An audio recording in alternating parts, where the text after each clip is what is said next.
இந்த மீன் குழம்பெல்லாம் நான் எப்படி வச்சாலும் ஒரே மாதிரி டேஸ்ட்டாக தான் இருக்கும். பெருசா எந்த டிஃப்ரென்ஸும் இருக்காது. இன்னைக்கு ஃபர்ஸ்ட் டைம் நெத்திலி மீன்ல தொக்கு மாதிரி ரெடி பண்ணியிருந்தேன். அதோட டேஸ்ட் அவ்வளோ சூப்பரா இருந்தது.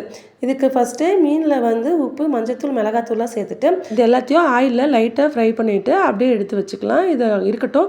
கடைசியா நம்ம சேர்த்துக்கலாம். இப்போ அதே கடாயில இன்னும் கொஞ்சம் எக்ஸ்ட்ராவா ஆயில் சேர்த்துட்டு, கடுகு, வெந்தயம், சின்ன வெங்காயம், பூண்டையும் தட்டி சேர்த்துக்கோங்க. அப்பதான் டேஸ்ட் சூப்பரா இருக்கும்.